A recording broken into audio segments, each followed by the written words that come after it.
कल हुआ? नहीं, कब मिला था? नहीं हुआ? हो गया? 5 मिनट दे दें? नहीं, फिर मेरे लिए मुसीबत हो जाएगी। ठीक है, बना है क्वेश्चन तो आप बना लिए।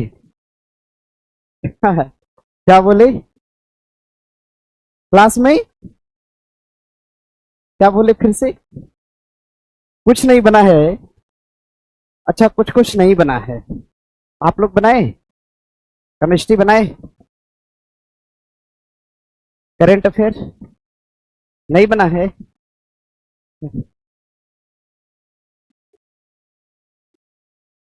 चलिए शुरू किया जाए पढ़ना। ऑनलाइन वाले कुछ कहना चाहते हैं तो कहिए। ऑनलाइन वाला सब दुनिया भर का समस्या लेके बैठा रहता है। देखो टाइप करना सब शुरू करेगा। सॉल्व हो गया है ना? पढ़ाना शुरू करते हैं, उसी में अपना बनाते रहिएगा। एक छात्र बोल रहे हैं कि सर फर्स्ट लाइव क्लास। अच्छा,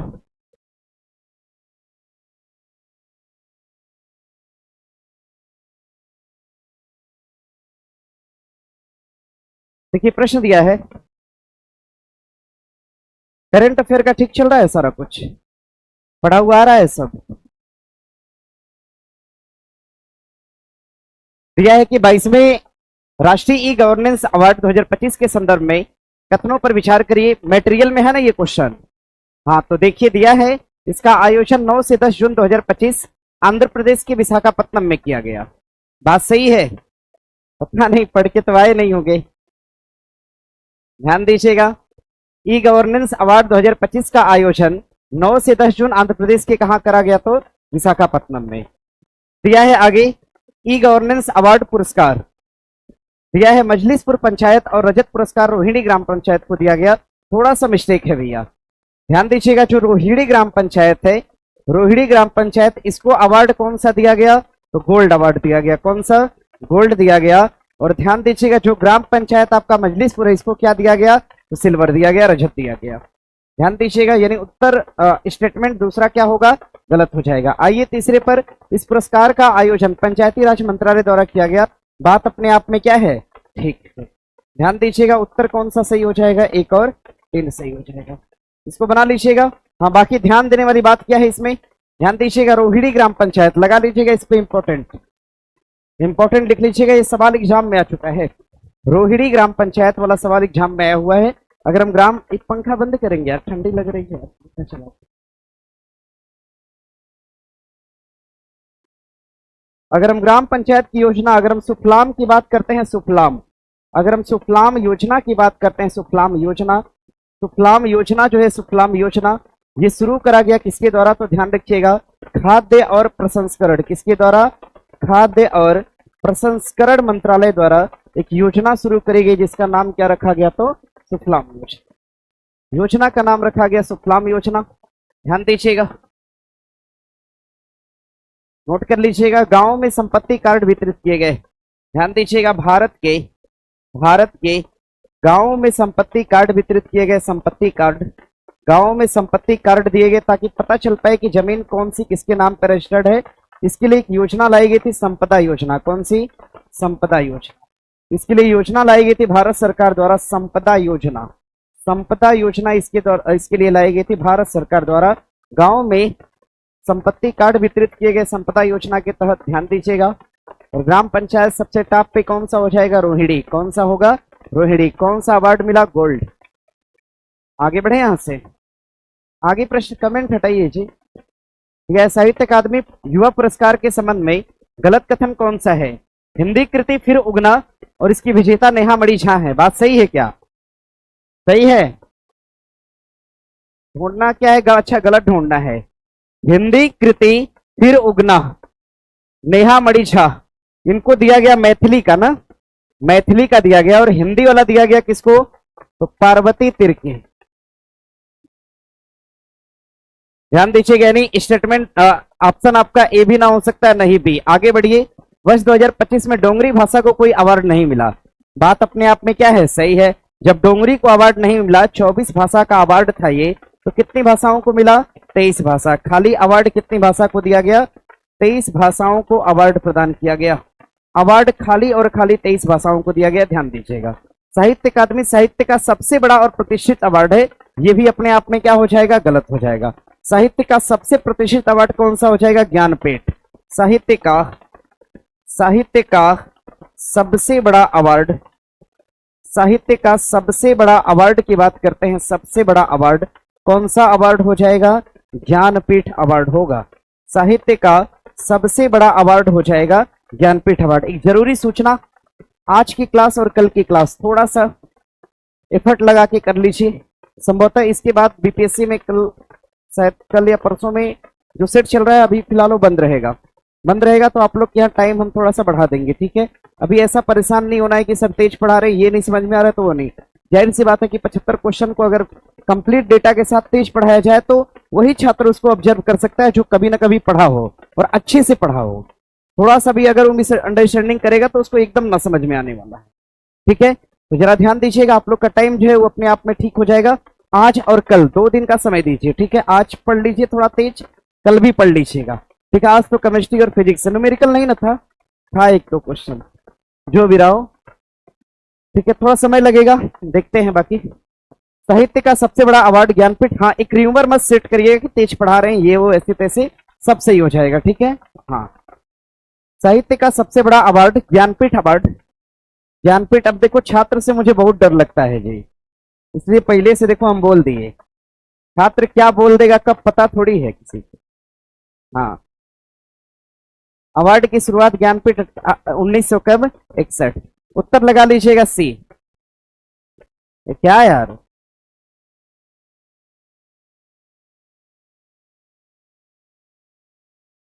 गलत पूछा है क्या?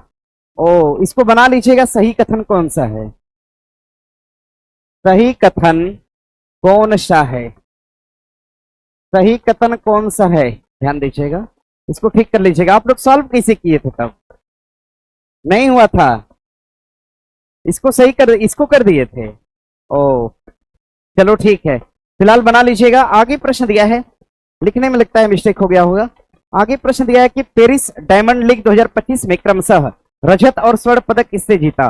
पेरिस के अंदर डायमंड लीग हुई थी, ध्यान दीजिएगा। और पेरिस डायमंड लीग में जो विजेता था, विजेता, अगर इसमें हम विजेता की बात करेंगे, विजेता, और विजेता क्या स्वर्ण था कि सिल्वर था, गोल्ड विजेता। ध्यान दीजिएगा, इसमें गोल्ड जीतने वाला कौन हो जाएगा, नीरज चोपड़ा। और ये एग्जाम में क्वेश्चन आया हुआ है, ये क्वेश्चन एग्जाम में रहा है, इस बात को ध्यान दीजिएगा। ये क्वेश्चन मई की न्यूज है, मई जून के अराउंड की न्यूज है और एग्जाम में रही, इसको ध्यान दीजिएगा। यानी सबसे पहले रजत दिया है, क्या पूछा है, रजत। गोल्ड जीतने वाला नीरज चोपड़ा और रजत जीतने वाला कौन हो जाएगा, जूनियन बेबर हो जाएगा। इसको नोट कर लीजिएगा। बाकी गोल्डन बॉय के नाम से किसको जानते हैं, नीरज चोपड़ा। और इनका संबंध किससे हो जाएगा, तो भाला फेंक से। नीरज चोपड़ा का संबंध हो जाएगा भाला फेंक से, इसका संबंध हो जाएगा इनका। और ध्यान दीजिएगा, भाला फेंक के लिए एक दिवस भी आयोजित करा गया, कब करा गया, 7 अगस्त को। 7 अगस्त, ध्यान दीजिए, टोक्यो ओलंपिक के अंदर इन्होंने भाला फेंका था और 7 अगस्त को अंतिम दिन में भाला फेंक कर इन्होंने गोल्ड जीता था, इसीलिए इनको गोल्डन बॉय का नाम दिया गया और 7 अगस्त को भाला फेंक दिवस के रूप में सेलिब्रेट किया गया। आगे प्रश्न दिया है, जल संरक्षण अभियान वंदे गंगा की शुरुआत कहां से की गई, पानीपत, हरियाणा, सूरतगढ़, जालौर से या अमरावती से। कहां से, जालौर से। जालौर राजस्थान से इसकी शुरुआत की गई। भैया अगर हम पानीपत की बात करते हैं, पानीपत से एक योजना चली थी, बेटी बचाओ बेटी पढ़ाओ, बेटी बचाओ बेटी पढ़ाओ योजना, बेटी बचाओ बेटी पढ़ाओ योजना, पानीपत हरियाणा। बेटी बचाओ बेटी पढ़ाओ योजना पानीपत हरियाणा से योजना को चलाया गया, इस बात को ध्यान दीजिएगा। हाँ, अगर हम बात करते हैं सूरतगढ़ से, तो सूरतगढ़ राजस्थान से एक योजना चली थी, योजना का नाम हो जाएगा मृदा स्वास्थ्य कार्ड योजना। मृदा स्वास्थ्य कार्ड योजना, मृदा स्वास्थ्य कार्ड योजना, ये कहां से चली थी, सूरतगढ़ राजस्थान से। कहां से, सूरतगढ़ राजस्थान। मृदा स्वास्थ्य कार्ड योजना चलाया गया था सन 2015। और भैया ध्यान दीजिएगा, बेटी बचाओ बेटी पढ़ाओ योजना भी चली थी, कब, सन 2015 में ही चलाई गई थी। लिंगानुपात सबसे कम था, इसीलिए हरियाणा से योजना को शुरू किया गया। और ध्यान रखिएगा, मिट्टियों की स्थिति काफी ज्यादा खराब थी, इसको ठीक करने के लिए सरकार ने कहा कि आप मिट्टी का संरक्षण करिए, ध्यान दीजिए। और मिट्टी के संरक्षण संबंधी जो भी खर्चा होगा ये कौन उठाएगा? तो गवर्नमेंट उठाएगी, सरकार उठाएगी इसको, ठीक है। बाकी आंध्र प्रदेश के अंदर विशाखापट्टनम से ध्यान रखिएगा, योग महोत्सव का आयोजन कहां करा गया? तो विशाखापट्टनम के अंदर। आगे प्रश्न, आंध्र प्रदेश का एक तट था जिसका नाम है काकीनाडा। कौन सा तट? काकीनाडा। एक चक्रवात देखने को मिला था, नाम क्या है? कौन सा? मोन्था। नामकरण करने वाला कौन? निम्नलिखित कथनों के आधार पर सही उत्तर का चयन करिए। नोमैडिक एलिफेंट अभ्यास का 17वां संस्करण उलान बटोर मंगोलिया में आयोजित किया गया। बात अपने आप में क्या है? सही है। ऑपरेशन सिंदूर के बाद भारतीय सेना का पहला ऑपरेशन कौन सा है? पहला दे दिया है, दूसरा लिख लीजिएगा पहला। ये भारतीय सेना का पहला ऑपरेशन जो है, ऑपरेशन सिंदूर के बाद भारतीय सेना ने अपना पहला अभ्यास किया। नोमैडिक एलिफेंट किसके साथ किया? तो मंगोलिया के साथ। यानी स्टेटमेंट दूसरा क्या है? गलत है, केवल एक सही है। कोई ऐसा है जिसका सब गलती हो जाता होगा? नहीं होगा तो जरूर आप हैं। और कोई है? ईमानदारी देखिए ऐसे हो। नहीं यार, लड़के हाथ उठाते हैं, गलत काम है, हाथ नीचे करिए। काहे नहीं पढ़ते हैं फिर? हमने ये पूछा कि सब साफ हो गया, 25 का 25 एकदम क्लियर। ऐसा नहीं है ना? नहीं होगा ऐसा। चलिए बना लीजिएगा। ऑपरेशन सिंदूर के बाद भारतीय सेना का ये पहला ऑपरेशन था जिसको नोमैडिक एलिफेंट के नाम से जाना गया। और इसका आयोजन कहां पर? उलान बटोर। कौन सा संस्करण है? 17वां। ध्यान दीजिएगा, भारतीय सेना द्वारा इसको चलाया गया। और ऑपरेशन सिंदूर के कब चलाया गया? तो बाद चलाया गया। ऑपरेशन सिंदूर चलाने के पीछे का कारण क्या था? पाकिस्तान ने भारत के एक क्षेत्र पहलगांव पे क्या कर दिया? हमला कर दिया। और पहलगांव हमले की जिम्मेदारी लेने वाला कौन होगा? द रेजिडेंट फ्रंट, टीआरएफ ने इसकी जिम्मेदारी लिया। और टीआरएफ को आतंकवादी संगठन घोषित करने वाला कौन? अमेरिका। अमेरिका ने कहा कि टीआरएफ ही आतंकवादी संगठन है जिसने पहलगांव हमला किया। पुष्टि करने वाला है अमेरिका। और टीआरएफ के आतंकी को मारने के लिए भारतीय सेना ने ऑपरेशन चलाया। कौन सा? महादेव। कौन सा ऑपरेशन? महादेव। टीआरएफ के आतंकी को मारने के लिए भारतीय सेना द्वारा महादेव ऑपरेशन चलाया गया। ऑपरेशन महादेव। ऑपरेशन महादेव के तहत आतंकियों को मार गिराया गया। अभी देखो दिल्ली में बम ब्लास्ट। अब पता नहीं आगे क्या कैसे है, नहीं समझ में आता है। समझिएगा, राजनीतिकरण मतलब इतना तेजी से हावी है। देखिए जहां पर उद्योग, शिक्षा, समझिएगा, देखिए 2-3 पिलर्स होते हैं, उद्योग और शिक्षा। जहां पे डाउन होगा वहां के लोग क्या करेंगे? फिर उस जगह को राजनीतिकरण करते हैं, क्योंकि किसी न किसी तरह से हमें डेवलप करके रखना है। ना हमारे पास शिक्षा है, ना हमारे पास इंडस्ट्री है। अब सोचिए, बिना इंडस्ट्री और बिना शिक्षा के अगर हमें एक क्षेत्र का डेवलपमेंट करना है, फिर हमें क्या करना होगा? राजनीति करनी। समझ रहे हैं ना? तो राजनीतिकरण इतना ज्यादा हावी हो गया है कि अगर कोई घटना होती है तो आप डिसाइड ही नहीं कर पाएंगे घटना किस देश ने किया कि अपने खुद देश ने करवाया। समझ रहे हैं ना? तो बहुत सारी चीजें हैं। फिलहाल दिया है किस अभ्यास के द्वारा युद्धकालीन तैयारी के मद्देनजर जम्मू कश्मीर से लेकर गुजरात तक पश्चिमी सीमा से सटे राज्य और यूटी में मॉक ड्रिल किया गया। और कौन सा ऑपरेशन था? शील्ड था। ऑपरेशन कौन सा? शील्ड। ध्यान दीजिएगा, जम्मू कश्मीर से लेकर गुजरात तक, यानी भारत के पश्चिमी सीमा पर, भारत के पश्चिमी सीमा पर मॉक ड्रिल, भारत के पश्चिमी सीमा पर मॉक ड्रिल का आयोजन किया गया। और ये आयोजन किसके द्वारा करा गया? गृह मंत्रालय। आयोजन किसके द्वारा करा गया? गृह मंत्रालय। भारत में अगर हम मॉक ड्रिल की बात करते हैं, भारत में अगर हम मॉक ड्रिल की भैया बात करेंगे, मॉक ड्रिल भारत के कुल कितने शहरों में? 244 शहरों में। मॉक ड्रिल भारत के कुल 244 शहरों में। और जो मॉक ड्रिल जो पूर्व की तरफ करा गया, पूर्वी भारत में, ऐसी मॉक ड्रिल देखिए तो पश्चिम में है। और जो पूर्व की ओर करा गया, पूर्व की ओर, ऐसी मॉक ड्रिल जो पूर्व की ओर करा गया, पूर्व की ओर, उसका नाम ऑपरेशन अभ्यास था। क्या नाम था? ऑपरेशन अभ्यास। उसका नाम रखा गया ऑपरेशन अभ्यास, नाम रखा गया। यानी पूरब में होने वाली मॉक ड्रिल को कहा गया ऑपरेशन अभ्यास, और पश्चिम की तरफ होने वाली मॉक ड्रिल को क्या कहा गया? ऑपरेशन शील्ड कहा गया। ध्यान दीजिएगा, ऑपरेशन सिंधु अभी हाल ही में चलाया गया भारत सरकार द्वारा। और किसके लिए चलाया गया था? ईरान के लिए। ईरान से लोगों को वापस लाने के लिए कौन सा ऑपरेशन? सिंधु।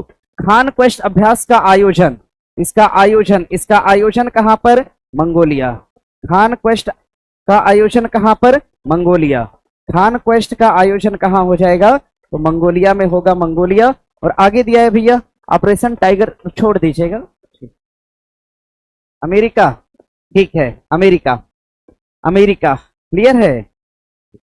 दिया था क्या मटेरियल में? यानी पढ़ रहे हैं आप लोग। उत्तर लगा लीजिएगा बी। दिया है सही सुमेलित कौन सा नहीं है।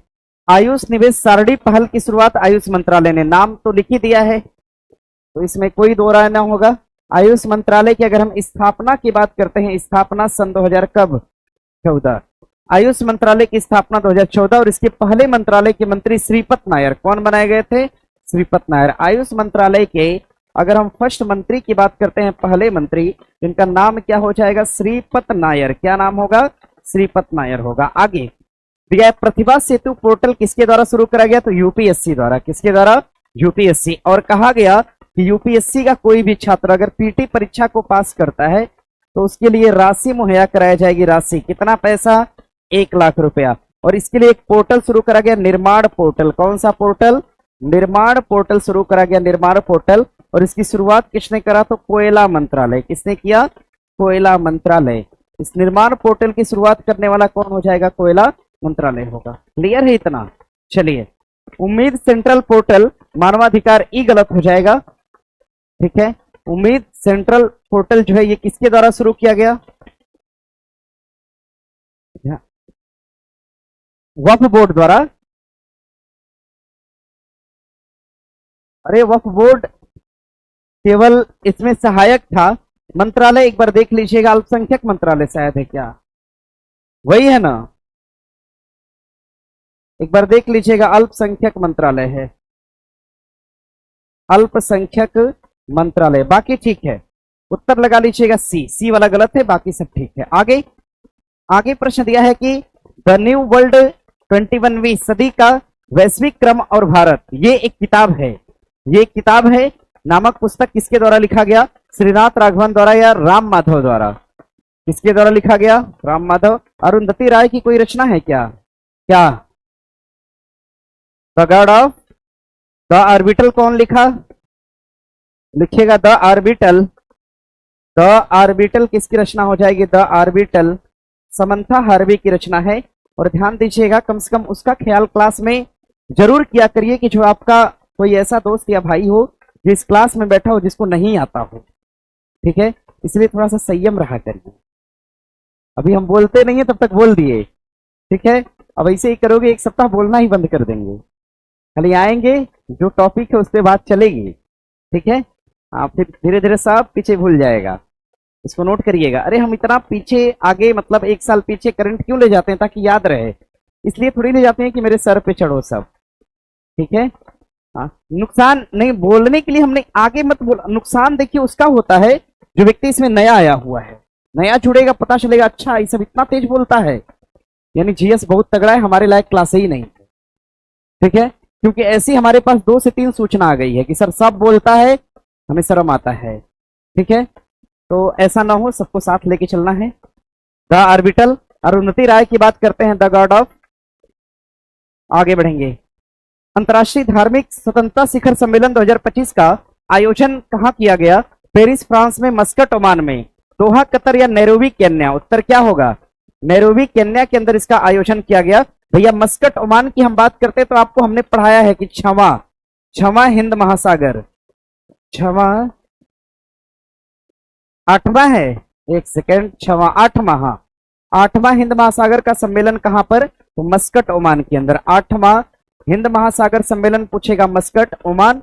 दरअसल ये क्वेश्चन 2 से 3 बार एग्जाम में 18 तारीख वाले पेपर में भी था। दोहा कतर की बात करते हैं तो फीफा, सुना है ना फीफा? फीफा की बात करते हैं कब का? सन 2022। आयोजन कहां पर? दोहा कतर के अंदर। फ्रांस पेरिस की बात करते हैं तो एआई समझौता, एआई समझौता कहां पर? फ्रांस पेरिस के अंदर। आगे बढ़े यहां से। हाँ, प्रश्न दिया है कि 26वां एशियाई एथलेटिक्स, देखो एआई रिवीजन नहीं करवाए हैं, 6-7 चीज एआई में बढ़ गई है। ठीक है, अब किसी दिन मौका मिलता है तो सब पढ़ा देंगे जितना भी नया आया है। 26वां एशियाई एथलेटिक्स चैंपियनशिप 2025 के अनुसार कथनों पर विचार करिए। इसका आयोजन गुमी यानी दक्षिण अफ्रीका में किया गया। ध्यान दीजिएगा, गुमी कहाँ लिख दिया है? अच्छा ठीक है, स्थान का नाम है पर्टिकुलर। इसमें पदक तालिका में शीर्ष 3 देश जापान, भारत और चीन क्रमशः रहे। ये तो थोड़ा ठीक नहीं लग रहा है क्योंकि सबसे टॉप पे कौन था? चीन था। चीन के बाद, भारत के बाद कौन? जापान रहा था। क्योंकि भारत को कितना पदक मिला था? भारत को मिलने वाला पदक कितना? भारत को मिलने वाला पदक कितना हो जाएगा? 24। ध्यान दीजिएगा, भारत को मिलने वाला पदक इसमें कितना होगा? 24, जिसमें 8 गोल्ड और 10 क्या हो जाएंगे? रजत, और 6 क्या हो जाएगा? कांसा हो जाएगा। तीसरा स्टेटमेंट अपने आप में सही है, दूसरा भी सही है और दूसरा गलत है और पहला सही है। ध्यान दीजिएगा, ढूंढना क्या है हमें? अच्छा, कथन 1 और 2 सही है, ये तो नहीं हो पाएगा। अच्छा ठीक है, कथन 1 और 3 क्या हो जाएगा? सही हो जाएगा। लिख लीजिएगा, 1 और 3 सही है।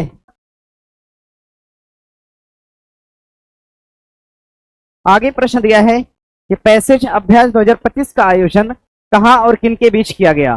प्रशांत महासागर भारत और फ्रांस, अरब सागर भारत और चीन, उत्तरी अरब सागर भारत और,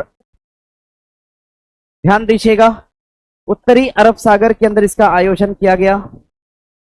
उत्तरी अरब सागर के अंदर इसका आयोजन किया गया। उत्तरी अरब सागर और भारत और किसके बीच? तो भारत और यूके। भारत और किसके बीच? तो यूके। उत्तर लगा लीजिएगा सी। क्या बोल रहे हो यार, मतलब क्या, ये क्या समस्या है? पीछे बैठने यहाँ पे क्या दिक्कत है?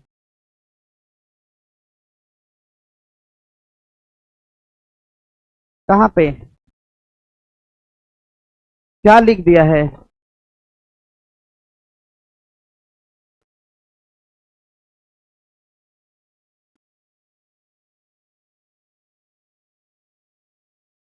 दिया है कि 26वां एशियाई एथलेटिक्स चैंपियनशिप। मटेरियल लिए हैं आप लोग? पर दीजिएगा मुझे, बाकी हम बढ़ते हैं आगे। दिया है तीसरा आईसीसी विश्व चैंपियनशिप में विजेता और उपविजेता क्रमशः कौन रहे? ऑस्ट्रेलिया, दक्षिण अफ्रीका और ऑस्ट्रेलिया, भारत ऑस्ट्रेलिया या भारत या दक्षिण अफ्रीका? उत्तर क्या हो जाएगा? इसको लिख लीजिएगा दक्षिण कोरिया। एक सेकेंड, थोड़ा सा आते हैं पीछे, और शोर नहीं करिएगा एकदम, तो एकदम शांत रहिए, पहले एकदम शांत हो जाइए, हम बताते हैं। लिख लीजिएगा दक्षिण कोरिया। दक्षिण कोरिया डायरेक्टली काट के बना लीजिए इसको, डायरेक्ट इसको काट के बना लीजिएगा दक्षिण कोरिया। बाकी सब ठीक है। चीन, इसमें ध्यान दीजिएगा, चीन भारत और जापान, चीन भारत और जापान, ये क्रम तो अपने आप में ठीक है। बाकी और क्या दिया था इसमें? समय दिया था? नहीं। पदक जीता कितना? तो भारत ने कितना पदक जीता? 24, 8 इसमें गोल्ड जीता, बात सही है। चीन ने 19 गोल्ड जीता, ये भी सही है। ध्यान दीजिएगा, आगे बढ़िएगा। आगे दिया है आपका, आगे दे रखा है पैसेज अभ्यास, ये बना लिया आप लोग। उत्तरी अरब सागर के अंदर हुआ और भारत और किसके बीच हुआ? तो ब्रिटेन के बीच हुआ। और आगे बढ़िएगा, आईसीसी, तीसरा आईसीसी विश्व कप में विजेता और उपविजेता क्रमशः कौन रहे? तो ध्यान दीजिएगा, इसमें जो विजेता था, विजेता, इसमें अगर हम विजेता की बात करते हैं, विजेता ऑस्ट्रेलिया था कि अफ्रीका था भैया?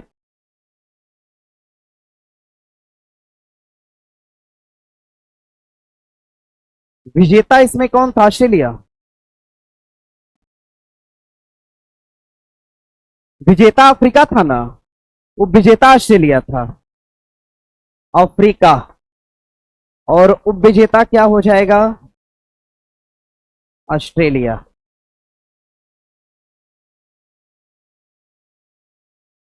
इसको बना लीजिएगा, उत्तर हमारा हो जाएगा अफ्रीका और ऑस्ट्रेलिया, बी होगा। लीजिए, और कहीं मिस्टेक नहीं ना था ऐसा टाइपिंग? आगे दिया है कि स्वच्छ पौधा कार्यक्रम 25 यानी 2025 केंद्र सरकार द्वारा संचालित योजना है, जिसे कहां शुरू करा गया? पुणे, वुहान, लखनऊ या टोक्यो में? कहां पर? पुणे के अंदर। अगर हम टोक्यो जापान की बात करते हैं तो टोक्यो के अंदर ओलंपिक का आयोजन करा गया। ओलंपिक का आयोजन करा गया टोक्यो के अंदर, और आयोजन करा गया सन 2021 में। ध्यान दीजिएगा, संस्करण 2020 का था, लेकिन आयोजन 1 साल बाद होता है, यानी 21 में होता है। अगर हम लखनऊ उत्तर प्रदेश की बात करते हैं तो ब्रह्मोस का स्वदेशी तकनीक पे क्या हो रहा है? तो उत्पादन हो रहा है या निर्माण हो रहा है स्वदेशी तकनीक पर, और इस निर्माण को हरी झंडी देने वाले कौन हो जाएंगे? तो राजनाथ सिंह। कौन होंगे? राजनाथ सिंह। भारत के रक्षा मंत्री ने इसको हरी झंडी दिया। आगे अगर हम वुहान, चीन की कोई विशेष बात नहीं है। हाँ, जब पहली बार कोरोना आया था तो चीन में कहां फैला था? वुहान के अंदर। कहां पर? वुहान। चीन से 2-3 बात क्या है? एक तो तियानवेन, ध्यान रखिएगा तियानवेन ये एक प्रकार का मिशन है, कहाँ का हो जाएगा, चीन का। और चीन ने तियानवेन मिशन को कहाँ भेजा, तो मंगल पर। कहाँ भेजा, मंगल पर। यानी चीन का मंगल मिशन कौन सा हो जाएगा, तियानवेन होगा। आगे आगे चीन से एक सवाल और पूछेगा, चीन से एक सवाल और पूछेगा, ध्यान दीजिएगा। अगर हम अर्थव्यवस्था की बात करते हैं, अर्थव्यवस्था, अगर हम अर्थव्यवस्था की बात करते हैं, अर्थव्यवस्था, तो पूरे वैश्विक अर्थव्यवस्था में चीन का स्थान क्या है, तो चीन का स्थान क्या हो जाएगा, दूसरा। चीन का स्थान क्या है, दूसरा। ध्यान दीजिए, भारत का सबसे बड़ा व्यापारिक साझेदार नाना, सुनिए मेरी बात सुनते ही नहीं है। सबसे बड़ा व्यापारिक साझेदार कौन होगा, अमेरिका। कौन होगा, अमेरिका। लेकिन टेलीकम्युनिकेशन के क्षेत्र में भारत का सबसे बड़ा व्यापारिक साझेदार कौन है, चीन है। टेलीकम्युनिकेशन पूछेगा तो क्या होगा, चीन होगा। ऐसे व्यापारिक साझेदार पूछ दिया तो अमेरिका, लेकिन टेलीकम्युनिकेशन पूछा तो क्या होगा, चीन। और मोबाइल फोन निर्माता में भारत का स्थान क्या है, दूसरा। चौथा स्थान है दूसरा। आगे प्रश्न दिया है कि मित्र शक्ति 2025 के संदर्भ में निम्नलिखित कथनों पर विचार करिए। यह भारत और थाईलैंड के बीच एक प्रकार का संयुक्त सैन्य अभ्यास है। जरा ध्यान दीजिएगा, हम बात किसकी कर रहे हैं, मित्र शक्ति। मित्र शक्ति का संबंध भारत और किससे होता है, श्रीलंका। भारत और श्रीलंका। ध्यान रखिएगा, मैत्री का नाम सुना है आपने, हाँ, मैत्री अभ्यास पूछ दे, मैत्री अभ्यास। मैत्री अभ्यास की बात करें, मैत्री अभ्यास, तो ये भारत और किसके बीच होता है, भारत और थाईलैंड। भारत और थाईलैंड। मैत्री पूछ दे, मैत्री अभ्यास, तो भारत और क्या हो जाएगा, थाईलैंड। हाँ, मित्र शक्ति पूछे, स्लाइनेक्स पूछे, भारत और श्रीलंका। यह कर्नाटक के बेलगांव में आयोजित करा गया। बात अपने आप में क्या है, ठीक है। पहला स्टेटमेंट आपका गलत है, दूसरा सही है, दूसरा सही। आगे दिया है आयरन मैन 17.3 का 5वां संस्करण आयोजित करा गया। ये कहां पर, गोवा में, कोचीन में, विशाखापत्तनम के चेन्नई के अंदर। उत्तर क्या हो जाएगा, गोवा में। कहां पर, गोवा। अगर हम विशाखापत्तनम की बात करते हैं, योग महोत्सव, कौन सा, योग महोत्सव। योग महोत्सव का आयोजन कब, सन 2025 में। ये कहां पर, विशाखापत्तनम के अंदर। इस योग महोत्सव का उद्घाटन करने वाले कौन थे, नरेंद्र मोदी। विश्व योग महोत्सव यानी अंतर्राष्ट्रीय स्तर पर जो योग महोत्सव था, विश्व योग महोत्सव जो अंतर्राष्ट्रीय स्तर पर था, इस योग महोत्सव में ध्यान दीजिएगा पूरे विश्व के कितने देशों ने भाग लिया था, पूरे विश्व के कितने देशों ने, 191 देशों ने इसमें भाग लिया था। ध्यान दीजिएगा। अगर हम कोचीन की बात करते हैं, तो रहने दीजिए। आगे प्रश्न दिया है कि मलाबार अभ्यास, मलाबार सुना है ना आपने, मलाबार में भारत है क्या, अमेरिका भी है, और कौन है, जापान। जापान के साथ कौन है, ऑस्ट्रेलिया। कौन हो जाएगा, Australia. Bharat, USA, Japan, Australia, और इन 4 देशों को जोड़ के क्वाड कहा गया। क्या बोला गया, क्वाड। इन 4 देशों को जोड़ के क्या बोला गया, क्वाड। और क्वाड की सन 2025 वाली समिट का आयोजन कहां पर, भारत। कहां पर, भारत। क्वाड सन 2025 का आयोजन कहां पर, भारत।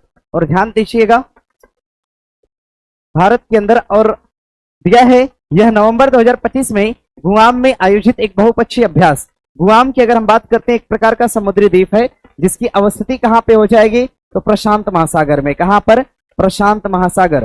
प्रशांत महासागर के अंदर एक समुद्री द्वीप है जो कि हवाई द्वीप के पास अवस्थित है। लिखिएगा, हवाई द्वीप के पास, हवाई द्वीप के पास अवस्थित है ये, हवाई द्वीप के पास ये अवस्थित है। और यहीं पर इसका आयोजन किया गया, जिसमें भारत की तरफ से भाग लेने वाला कौन था, आईएनएस सह्याद्री। कौन था, आईएनएस सह्याद्री। उत्तर क्या होगा, एक और दोनों। बनाइए। और ये एक प्रकार का द्विराष्ट्रीय अभ्यास है कि एकल राष्ट्रीय है कि बहुराष्ट्रीय, हाँ, 2 से ज्यादा देश होंगे, क्या हो जाएगा, बहुराष्ट्रीय हो जाएगा। आगे बढ़ेंगे। दिया है सहकारी कुंभ 2025 का आयोजन कहां पर, नई दिल्ली में। कहां पर, नई दिल्ली। सहकारी कुंभ कहां पर, नई दिल्ली। सहकारी कुंभ की बात करते हैं तो कहां पर, नई दिल्ली के अंदर। 2+2 वार्ता कहां पर, नई दिल्ली। और सौर ऊर्जा पर सम्मेलन कहां पर, नई दिल्ली। अहमदाबाद की बात करते हैं, ध्यान दीजिएगा, गिफ्ट शहर कौन सा, अहमदाबाद।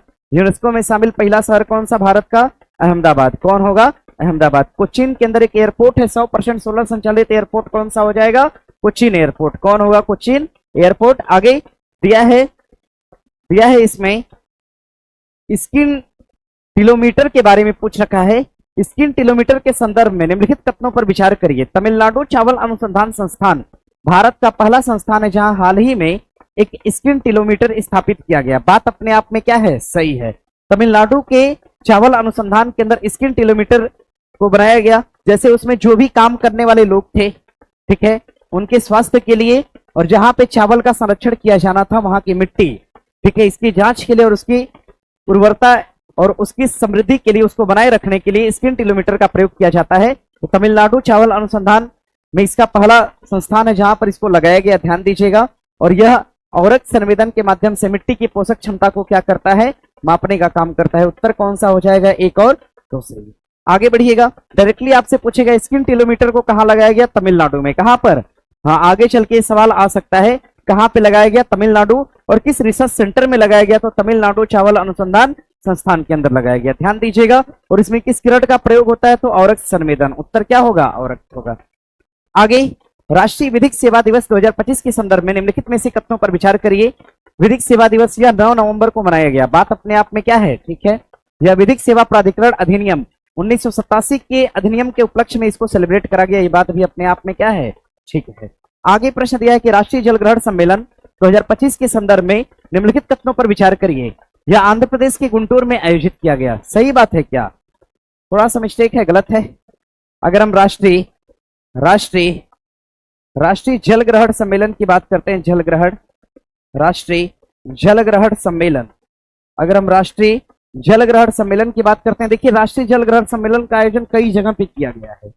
इसका स्थान जिसे कई है, आंध्र प्रदेश के अंदर गुंटूर नहीं होगा, आंध्र प्रदेश के अंदर इसका एक तो आयोजन करा गया अमरावती में, कहां पर, अमरावती के अंदर किया गया। इसका आयोजन महाराष्ट्र में भी किया गया, कहां पर किया गया, महाराष्ट्र में भी किया गया। यानी भारत के 3 से 4 चुनिंदा जगहों पर राष्ट्रीय जल ग्रहण सम्मेलन का आयोजन करा गया, इसको एक बार देख लीजिएगा, ठीक है। इसका आयोजन केंद्रीय जल शक्ति मंत्रालय द्वारा करा गया, बात अपने आप में क्या है, सही है। पहला स्टेटमेंट गलत है, दूसरा क्या होगा, सही हो जाएगा। आगे बढ़िएगा, प्रश्न दिया है कि एपीईसी ध्यान रखिएगा, एशिया पैसिफिक इकोनॉमिक कॉरिडोर, सुना है ऐसा आप लोगों ने, ठीक है। एशिया प्रशांत अर्थव्यवस्था कॉरिडोर 2025 के संदर्भ में कथनों पर विचार करिए। यह बीजिंग चीन में आयोजित किया गया। तो Asia Pacific economic corridor, Asia Pacific लिख देते हैं, एशिया, एपीईसी यानी Asia Pacific economic corridor, Asia Pacific economic corridor, ध्यान दीजिएगा। इसकी स्थापना करी गई, इस कॉरिडोर की स्थापना करी गई, ध्यान दीजिएगा, एशिया प्रशांत क्षेत्रों के लिए, एशिया प्रशांत क्षेत्र की अर्थव्यवस्था के आकलन के लिए, ध्यान दीजिएगा।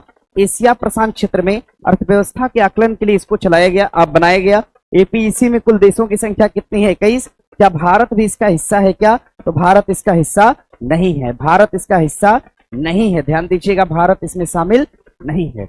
अब जरा नोट कर लीजिएगा, भारत इसका हिस्सा नहीं है, यानी स्टेटमेंट दूसरा क्या हो जाएगा, गलत। पढ़िए, देखिए लिखा है ना दूसरे में, भारत इसका हिस्सा नहीं हो जाएगा।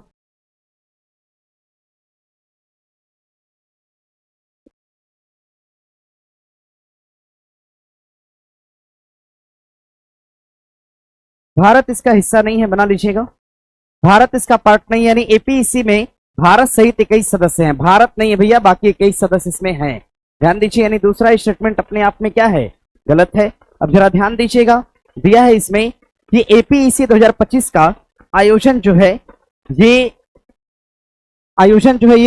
चीन के बीजिंग शहर में किया गया, ये भी स्टेटमेंट अपने आप में क्या है, गलत है। इसका आयोजन कहां करा गया, इसका आयोजन प्रशांत महासागर के अंदर, कहां पर, प्रशांत महासागर के अंदर, पैसिफिक ओशियन के अंदर इसका आयोजन करा गया। यानी स्टेटमेंट कौन सा उत्तर हो जाएगा, न तो एक नहीं दो। आगे बढ़िएगा, दिया है 18वीं लोकसभा के अध्यक्ष कौन है जिसका कार्यकाल जून 2024 में शुरू होगा, ठीक है। दरअसल ओम बिरला से एक न्यूज थी और ये करंट में सवाल आ गया, उत्तर आपका क्या हो जाएगा, ओम बिरला। ध्यान रखिएगा, चुनाव कराया गया कौन सी लोकसभा का, 18वीं लोकसभा का।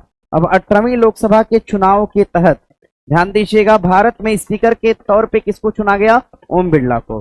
और आगे बढ़ेंगे, त्रिशूल अभ्यास के संदर्भ में निम्नलिखित कथनों पर विचार करिए। यह अक्टूबर नवंबर 2025 में एक बहुउद्देशीय त्रिसेवा अभ्यास था, बात अपने आप में क्या है, सही है।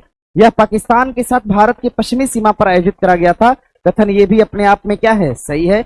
और ध्यान दीजिएगा, अगर हम पश्चिमी सीमा की बात कर ही लिए हैं तो पश्चिमी सीमा, अगर पश्चिमी सीमा की बात कर लिए तो पश्चिमी सीमा, ध्यान दीजिएगा, पश्चिमी पश्चिमी सीमा यानी जम्मू कश्मीर से लेकर कहां तक? गुजरात तक। कहां तक?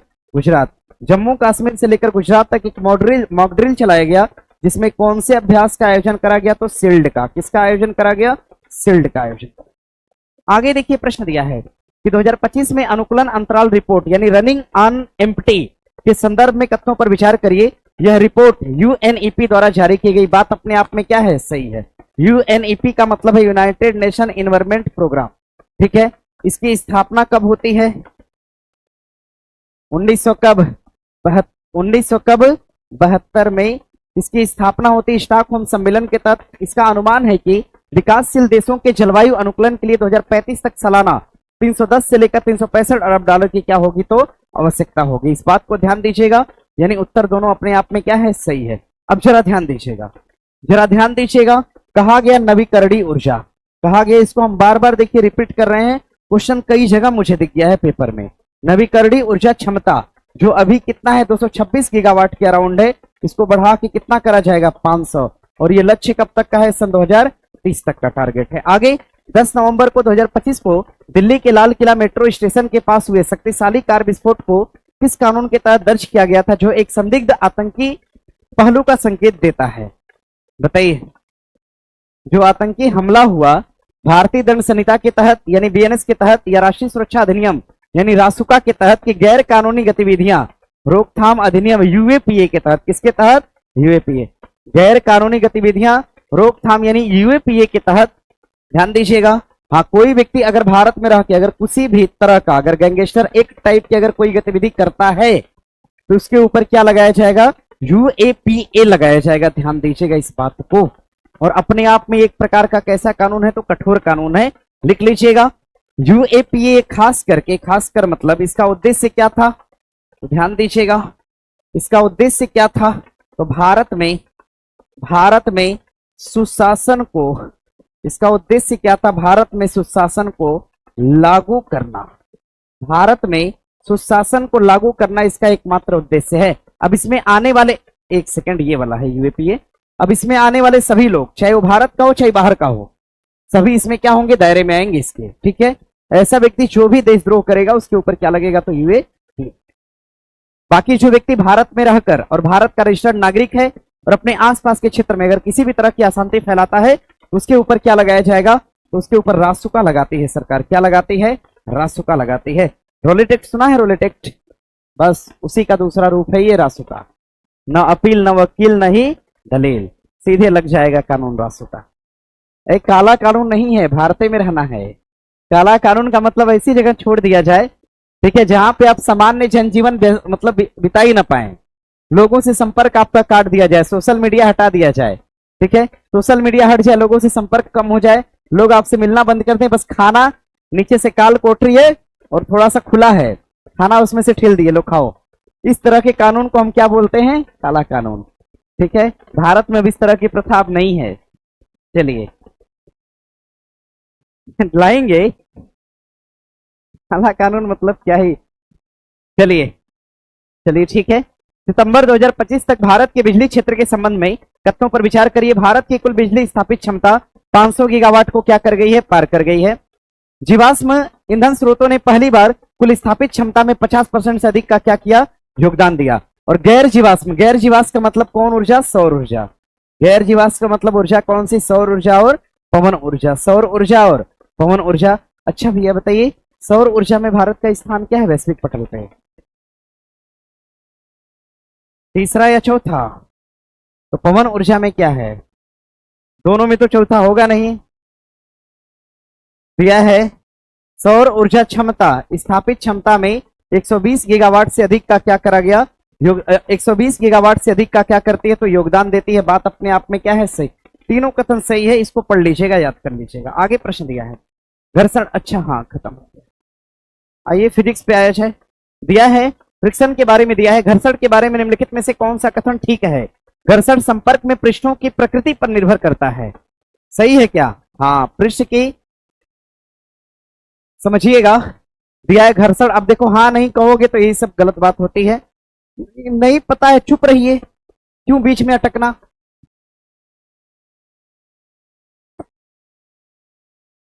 दिया है घर्षण संपर्क में पृष्ठों की प्रकृति के ऊपर निर्भर करता है कि पृष्ठ की प्रकृति, भैया सही तो है, पृष्ठ की प्रकृति के ऊपर निर्भर करता है कि प्रकृति खुरदुरी है कि मुलायम है। ठीक है, ध्यान दीजिएगा, सतह चिकनी है या खुरदुरी है, इसके ऊपर घर्षण डिपेंड करेगा। सतह अगर खुरदुरी है तो घर्षण का मान क्या होगा, ज्यादा, घर्षण गुणांक क्या होगा, ज्यादा। अगर सतह जो है चिकनी है तो घर्षण का मान क्या होगा, कम होगा। ध्यान दीजिएगा, यानी पृष्ठों की प्रकृति के ऊपर डिपेंड करता है। घर्षण संपर्क में दो पृष्ठों के बीच सापेक्ष गति का क्या करता है, विरोध करता है। बात अपने आप में क्या है, सही है। घर्षण हमेशा अवांछनीय होता है। भैया वांछनीय और अवांछनीय में फर्क क्या है? वांछनीय का मतलब जिसको हम चाहते हैं वो क्या है, वांछनीय। जिसको हम नहीं चाहे वो क्या है, अवांछनीय। लेकिन हम तो चाहते हैं कि घर्षण हो, नहीं होगा घर्षण तो हम तो गिर जाएंगे फिर यहाँ पे। ठीक है, यानी घर्षण अवांछनीय बल्कि क्या होता है, वांछनीय। और कुछ मामले में, मतलब इनकेस कुछ मामले में, जैसे आप काई पे चल रहे हो तो आप चाहते हैं कि हम नहीं गिरें, अब उस समय घर्षण आपके लिए क्या हो जाता है, अवांछनीय हो जाता है। ठीक है, तो मैक्सिमम केस में घर्षण अपने आप में क्या होता है, वांछनीय। क्या होता है, वांछनीय होता है। यानी आप चाहते हैं, आप चाहते हैं, आप चाहते हैं कि घर्षण हो, आप चाहते हैं कि घर्षण हो। ध्यान दीजिएगा, आप चाहते हैं कि घर्षण हो, और घर्षण होने को हम क्या बोलते हैं, तो वांछनीय। यानी सी ऑप्शन आपका गलत है, बाकी ए और दो क्या होगा, सही। बनाइए भैया। ठीक है, सारा क्वेश्चन कॉमन सेंस वाला है, सब क्वेश्चन प्रीवियस और कॉमन सेंस वाला है। आगे, कारों के ब्रेकिंग पैडल में डैश डैश के गुण का उपयोग किया जाता है, घर्षण का शून्य प्रभाव होता है उसमें। ध्यान दीजिएगा। अच्छा, कार अगर चल रही है, ठीक है, कोई भी बल लगा रहे हैं, तो क्या घर्षण का प्रभाव वहां पे शून्य होता है? भैया घर्षण बल वहां पे क्या करता है, काम करता है, यानी उसका प्रभाव बढ़ता है, तभी तो कार रुकती है। ठीक है, ध्यान दीजिएगा। अगर सोचिए ब्रेक लगाना है और हम लुब्रिकेंट लगा दें कि प्रभाव शून्य हो, तो क्या ब्रेक काम करेगा, नहीं करेगा। ठीक है, आगे, वजन आवेग बल तनाव की क्रिया है, या फिर घर्षण का नकारात्मक प्रभाव पड़ता है।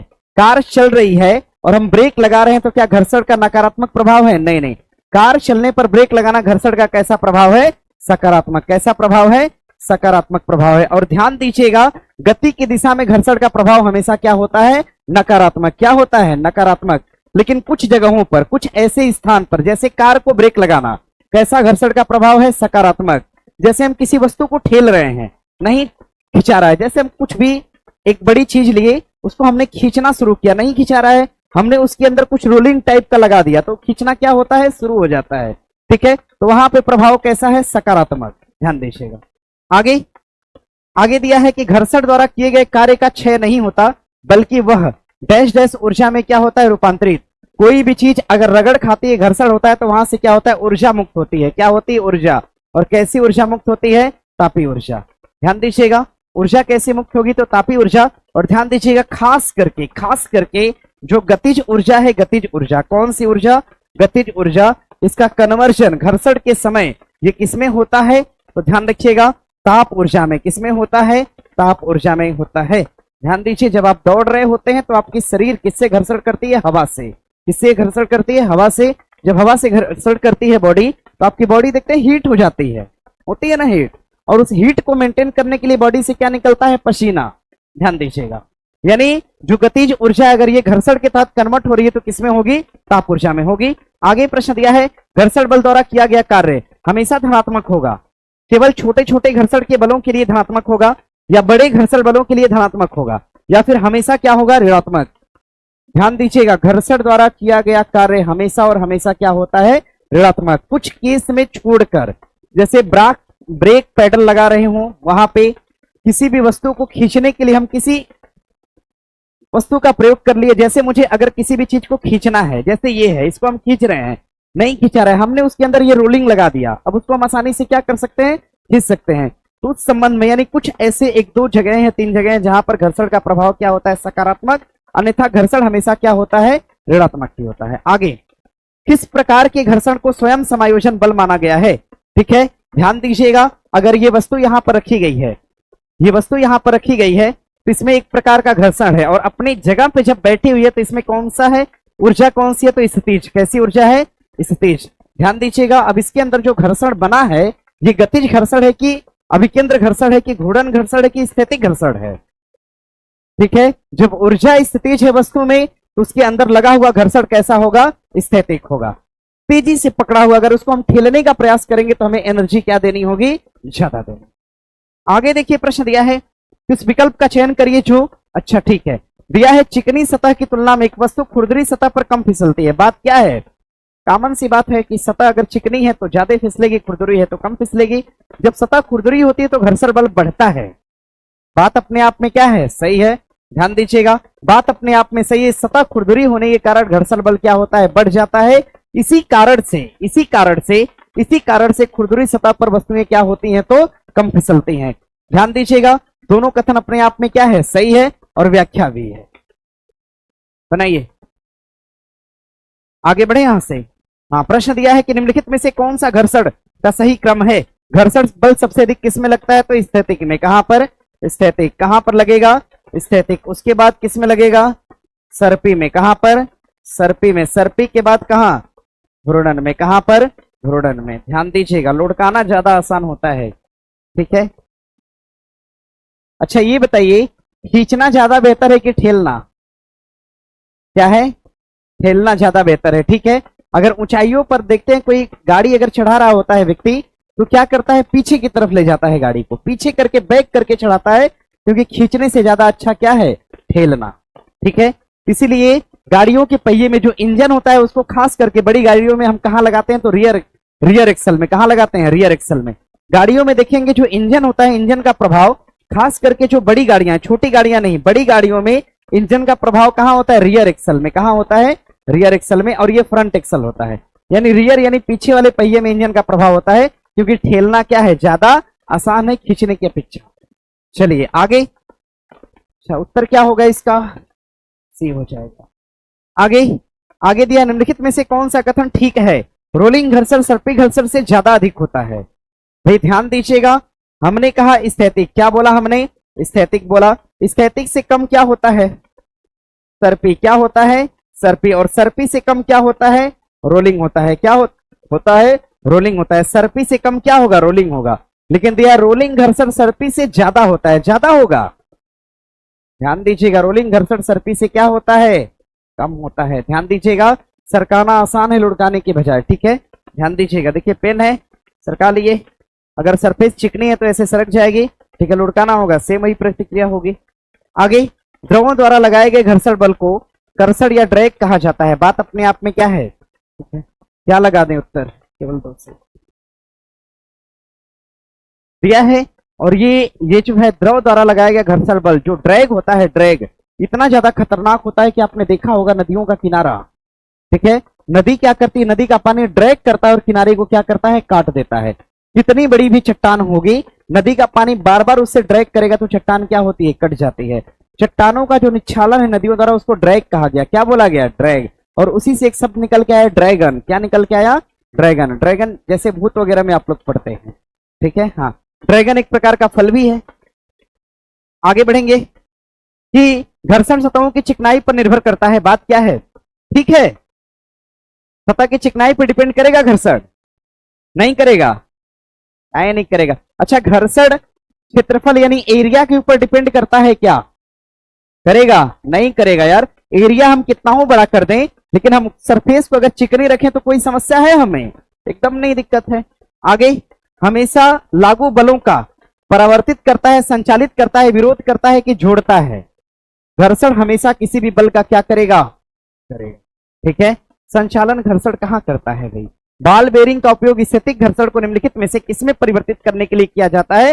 तो बॉल बेरिंग लगा देंगे तो जो स्थैतिक घर्षण है वो क्या होने लगेगी, घूमने लगेगी, यानी इसमें क्या होने लगेगा, रोलिंग होने लगेगा। ध्यान दीजिएगा, रोलिंग घर्षण देखा है ना, साइकिल का पहिया, उसमें बॉल बेरिंग लगा होता है स्थैतिक घर्षण को क्या करने के लिए, रोल करने के लिए, कम करने के लिए। आगे, रोलिंग घर्षण और सर्पी घर्षण में ध्यान दीजिएगा, रोलिंग घर्षण और सर्पी घर्षण में सबसे अधिक घर्षण किसमें होगा, तो सर्पी, उससे कम किसमें होगा, रोलिंग में। और बाकी पानी के तहत यानी द्रव के द्वारा किया गया घर्षण क्या कहलाएगा, ड्रैग। क्या कहलाएगा, ड्रैग। आगे प्रश्न दिया है कि पहिए में बॉल बेरिंग का काम क्या है, घर्षण को बढ़ाना, घर्षण बढ़ाएगा, ठीक है।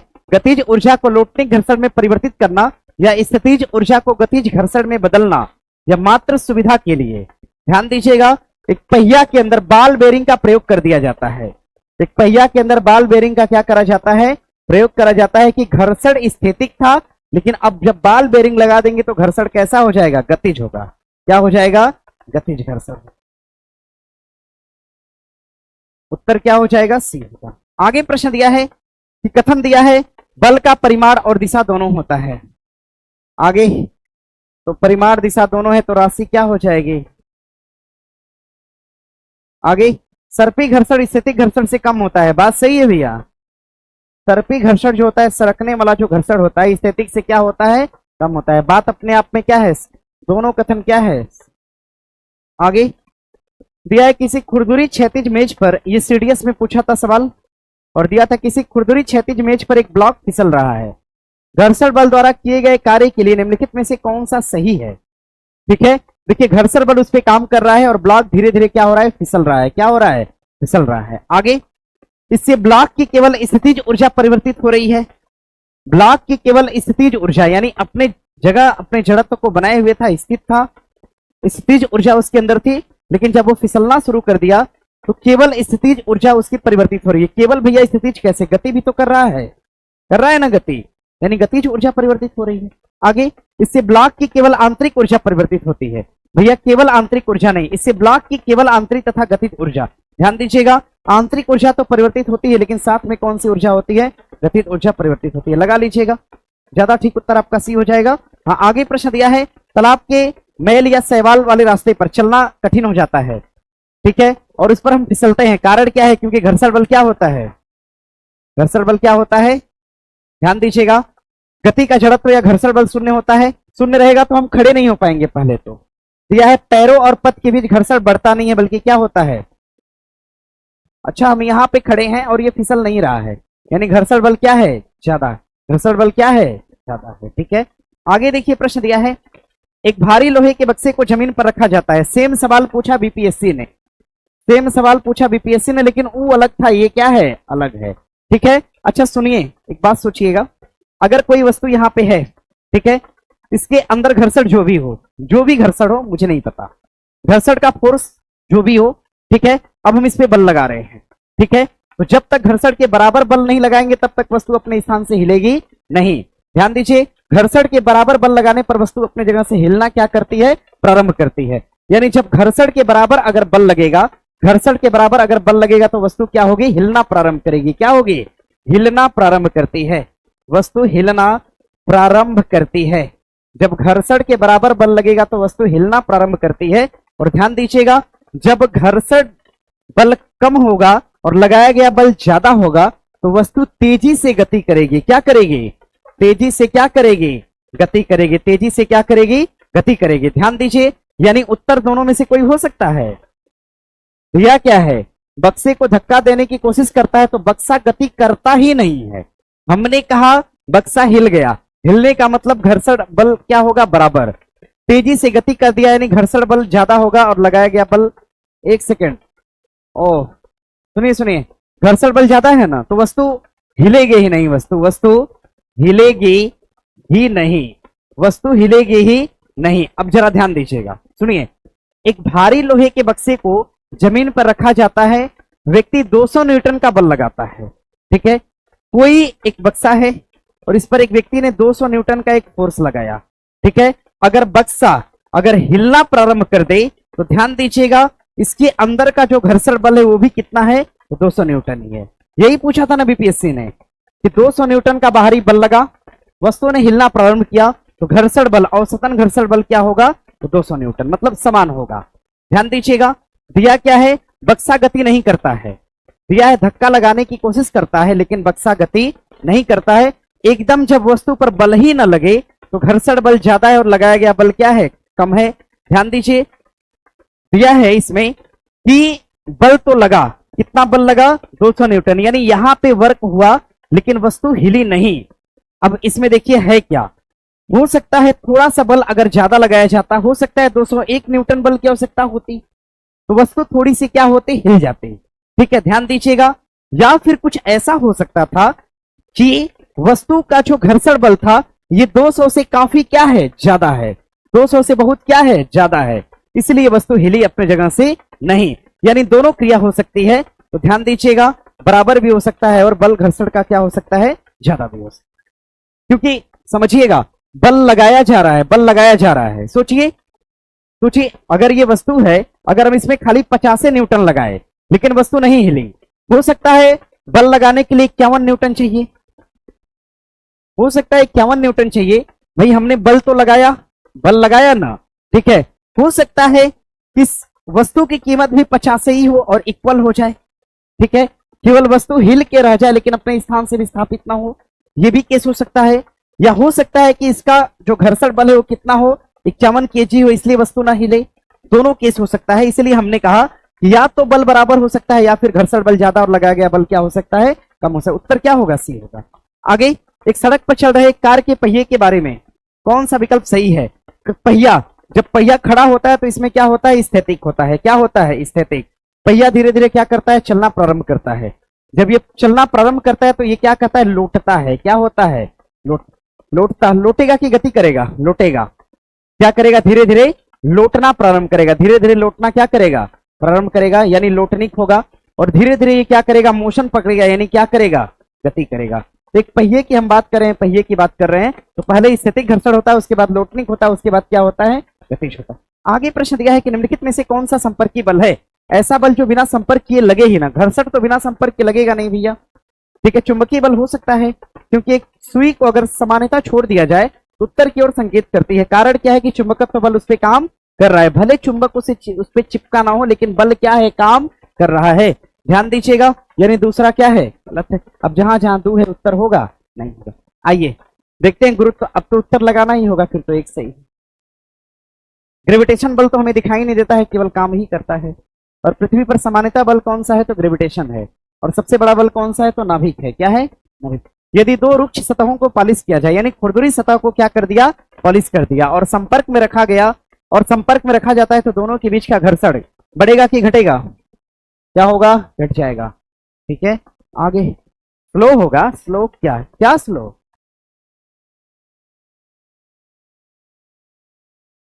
क्या 42 में, सुनिए सुनिए मेरी बात को। गाड़ी रोड पे चल रही है, पहिया जो है, पहिया गाड़ी का जो पहिया है अपने जड़त्व क्या किया है, बनाए हुए है। अपने स्थायित्व को क्या किया है, बनाए हुए है। कोई वस्तु चाहे वो गति कर रही हो चाहे रुकी हो, ठीक है, उसमें जड़त्व होता है, वो अपने जड़त्व को बनाए हुए होती है जब तक कि उस पर कोई बाहरी फोर्स ना लगाए। न्यूटन का नियम पढ़ा है पहले, सुनो मेरी। अरे तुम वही बोल रहे हैं, चाहे वस्तु गतिमान अवस्था में हो चाहे वस्तु विरामावस्था में हो, दोनों अवस्था में उसमें क्या होगा, जड़त्व होगा। दोनों अवस्था में उसमें जड़त्व होगा। जब जड़त्व होगा तो उसमें स्थैतिक घर्षण होगा।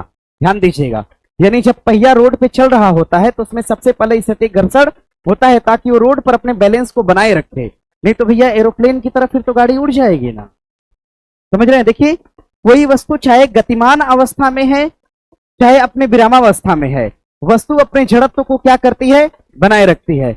जो वस्तु अपने जड़त्व को बनाए रखती है उसके अंदर घर्षण कौन सा होता है, तो स्थैतिक होता है। समझिए मेरी बात को, ठीक है। नहीं, हाँ परेशानी है। अच्छा क्या कर देता, बताइए क्या करें, क्या करें बताइए, आप बताइए हम क्या करें फिर इसमें, ठीक है।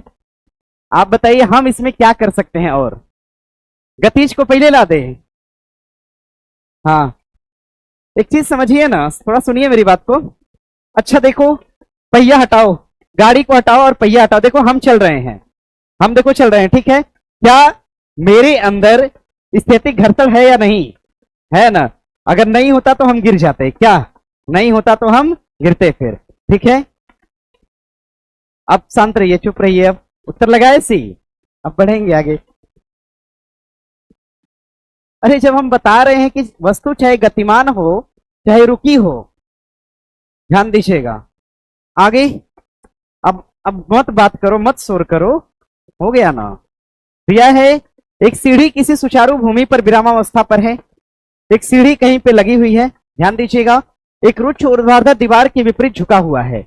एक ऐसी दीवार है जो ऊर्ध्वाधर है, क्या है, ऊर्ध्वाधर, और ये क्या है, रुक्ष है, यानी कि खड़बड़ी है। ऐसे सीढ़ी को उस पर क्या करा गया, लाके टिका दिया गया, ठीक है। सीढ़ी को लाके क्या करा गया, टिका दिया। जैसे समझिए ना, समझिए जैसे एक दीवार है और दीवार समतल नहीं बल्कि क्या है, खुरदुरी है, और हमने बाहर से एक तो सीढ़ी लाया और सीढ़ी को लाया इसे यहाँ पे टिका दिया।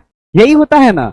अरे जो घर में सीढ़ी होती है इसे कहीं ला के टिकाते ही है, तो उसमें जो घर्षण होता है ये कहाँ पे लगता है, तो यहाँ कहाँ लगता है, यहाँ पे, यहाँ लगता है, यहाँ। यहाँ का मतलब इसके ऊपरी छोर पर दीवार की ओर, इसके ऊपरी छोर पर दीवार से दूर, इसके ऊपरी छोर पर दीवार के नीचे, या इसके ऊपरी छोर पर दीवार के कहा ऊपर, दीवार के कहा ऊपर। ध्यान दीजिए, बना लीजिएगा। अरे ऊपर लगा है तभी तो, नहीं तो सीढ़ी फिर क्या करेगी, सरक जाएगी ऐसे।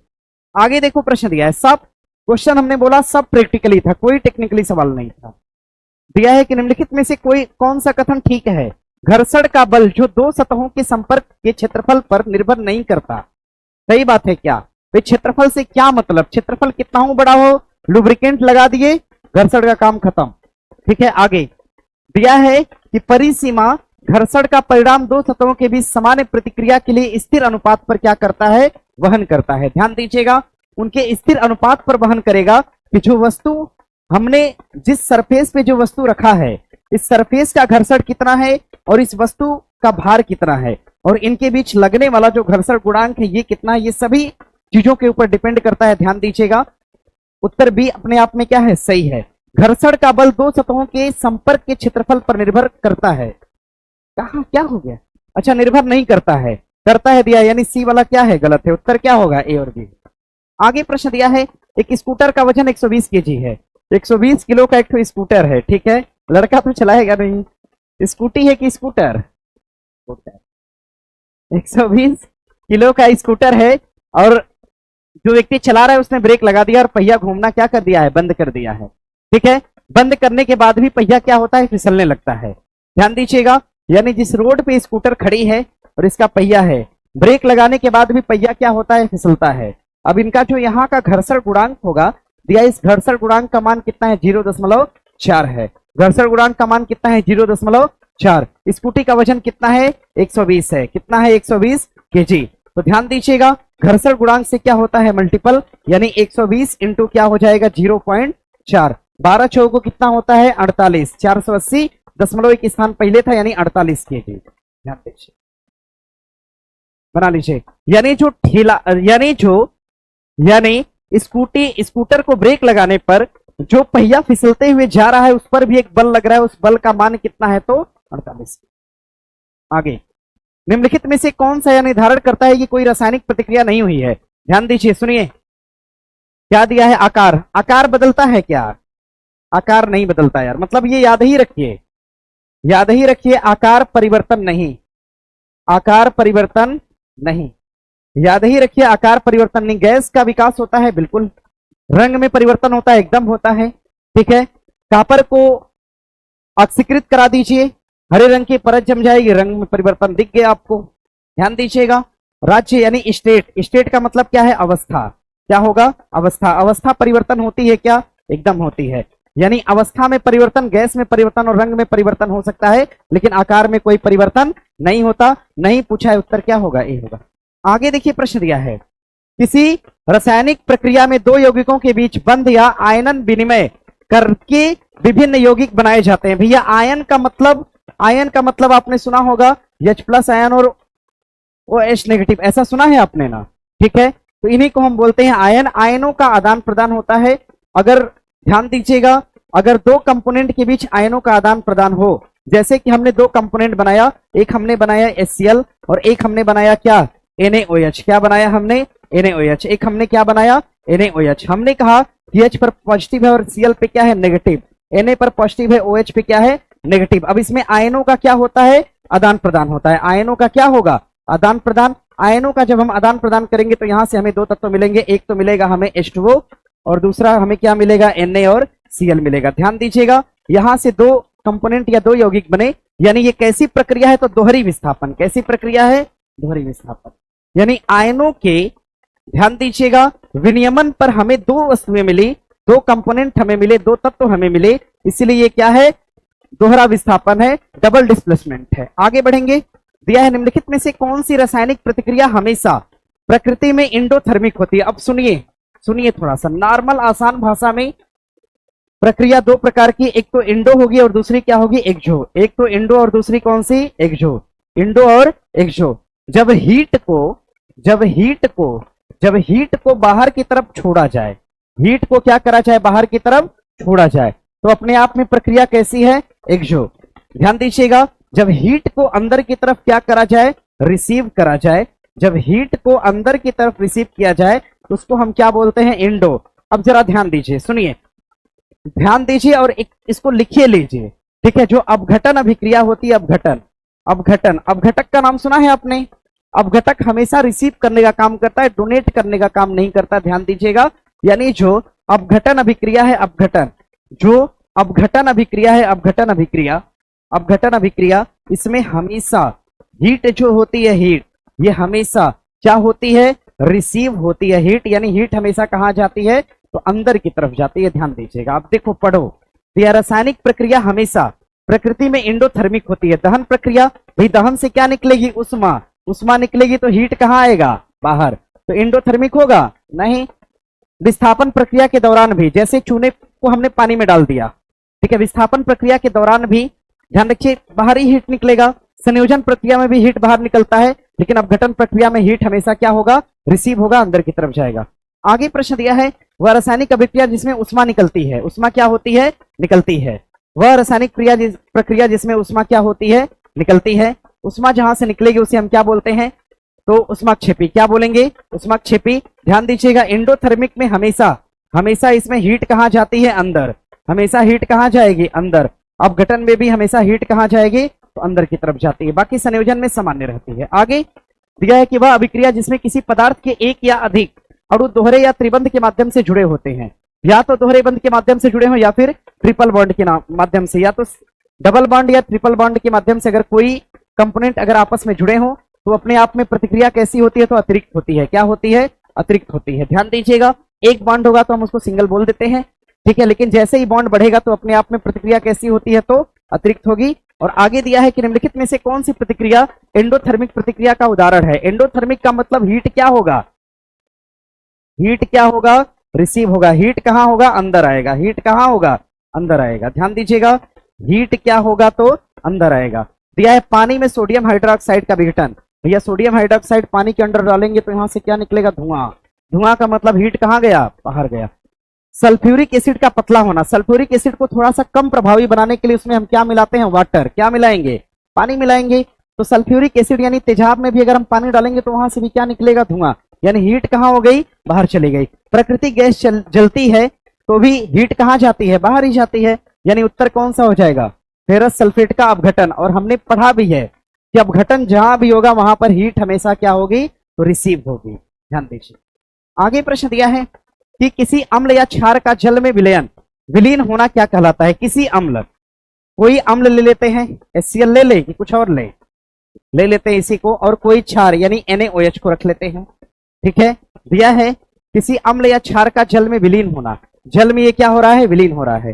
देखो, किसी अम्ल या क्षार का जल में विलीन होना, अगर इनको हम अभिक्रिया कराते हैं तो हमने बताया था कि यहां से क्या मिला था, NaCl। क्या मिला, NaCl। और क्या मिला यहां से, पानी। NaCl और क्या मिला, पानी मिला।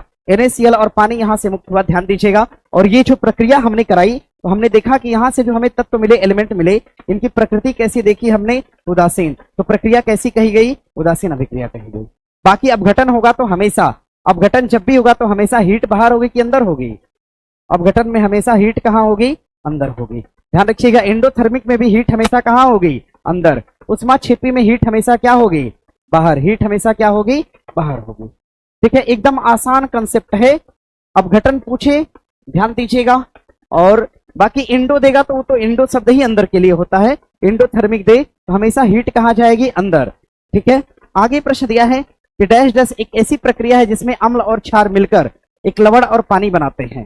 ध्यान दीजिएगा, दिया है कि ऐसी प्रक्रिया जिसमें अम्ल और क्षार दोनों मिलकर क्या करें, अम्ल और क्षार मिलकर लवण और पानी बनाएंगे। इसको हम निराकरण कहते हैं कि आसवन कहते हैं, या विद्युत अपघटन कहेंगे कि हाइड्रोलिसिस कहते हैं। भैया ध्यान दीजिए, सुनिए, आइए पढ़ते हैं। देखिए, अगर वाटर टूटेगा, अगर वाटर का कंपोनेंट क्या होगा, टूटेगा।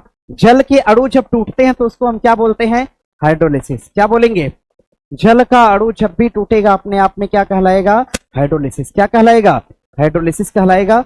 और ध्यान दीजिएगा, दिया है कि एक ऐसी प्रक्रिया जो कि अम्ल और क्षार मिलकर लवण और पानी, पानी वाला तो हमने क्लियर कर दिया, कि जब भी टूटेगा वाटर तो अपने आप में क्या कहलाएगा, हाइड्रोलिसिस। उसको हमने हटा दिया। अब 3 ऑप्शन हमारे पास बचे हैं, इसका उत्तर क्या हो जाएगा, निराकरण। और निराकरण को अगर हम जरा सा और हिंदी में एक्सप्लेन करना चाहें तो जरा ध्यान दीजिएगा, निराकरण को हम क्या बोल सकते हैं, उदासीन, यानी जिसका कोई काम ही ना हो, जिससे कोई इंटरचेंज ही ना दिखे। आगे दिया है कि निम्नलिखित में से कौन सी एक ऊष्माक्षेपी प्रक्रिया है। ऊष्माक्षेपी का मतलब ऊष्मा बाहर होगी कि अंदर होगी। ऊष्माक्षेपी में ऊर्जा क्या होगी, अपघटन में ऊर्जा क्या होगी, अंदर। ध्यान रखिएगा, कपूर का ऊर्ध्वपातन, ऊर्जा कहां जा रही है, कपूर का ऊर्ध्वपातन में ऊर्जा, एनर्जी, कपूर का किसमें ऊष्माक्षेपी प्रक्रिया है। कपूर का ऊर्ध्वपातन, बुझे चूने का पानी के साथ प्रतिक्रिया या पानी का वाष्पीकरण। ध्यान दीजिएगा, ध्यान दीजिएगा। देखिए कपूर जब जलता है तो ध्यान दीजिएगा, सुनिए, कपूर जब जल रहा होता है, जब कपूर का ऊर्ध्वपातन हो रहा है तो आसपास की एनर्जी को क्या करता है, अपनी तरफ क्या करेगा, खींचने का प्रयास करता है। ठीक है, बस हमें ऐसा महसूस होता है कि उससे कुछ बाहर हो रहा है, लेकिन आसपास की एनर्जी को अपनी तरफ क्या करता है, वो खींचता है, रिसीव करता है। ध्यान दीजिएगा, वाष्पीकरण में भी सेम वही प्रक्रिया है। आसपास के गैस को, आसपास के, ध्यान रखिएगा, द्रव को या फिर आसपास के गैसीय हिस्से को क्या करता है, अपनी तरफ खींचने का प्रयास करता है। बुझे चूने के साथ पानी, भैया बुझा चूना में पानी अगर हम डाल देते हैं तो वहां से निकलने वाली गैस होती है और अपने आप में कैसी प्रक्रिया है, तो ऊष्माक्षेपी है।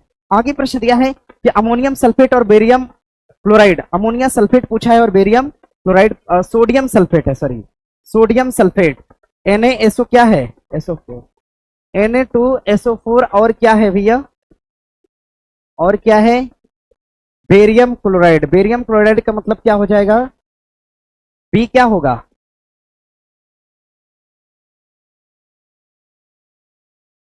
BaCl2, हाँ Cl2 है, एक सेकंड, क्लोराइड है यानी Cl2।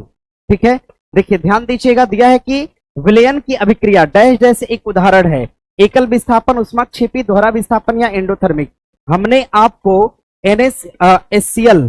HCl और क्या, HNO3, इन दोनों को हमने अभिक्रिया करके दिखाया था कि वहां से 2 कंपोनेंट निकल के आए थे। सेम इसी तरह से जो Na होगा इस पर क्या हो जाएगा, पॉजिटिव आयन होगा, और SO4 पे क्या होगा, नेगेटिव होगा।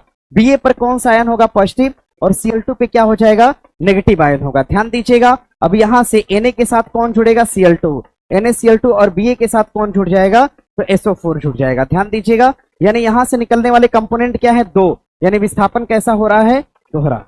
ध्यान दीजिएगा, आगे देखिए प्रश्न दिया है, अरे सीधा सा मतलब है, ई सब करने से ज्यादा बेहतर है, ए और बी पर इसको सीखिए। ठीक है, A+ आयन है, B- आयन है, ध्यान रखिएगा, जुड़ेगा, इधर आपका हो जाएगा C+ आयन और यहां पर हो जाएगा D- आयन। अब यहां से जो मिलकर बनने वाला कंपोनेंट होगा ये A और क्या होगा, D होगा, और B और क्या हो जाएगा, C हो जाएगा। यानी 2 तरह की अभिक्रिया यहां से दिखी, तो कैसी अभिक्रिया है, तो दोहरी विस्थापन अभिक्रिया। आगे प्रश्न दिया है, जब ऑक्सीजन में कार्बन जलने से कार्बन डाइऑक्साइड उत्पन्न होती है, ऑक्सीजन से क्या जल रहा है भैया, कार्बन।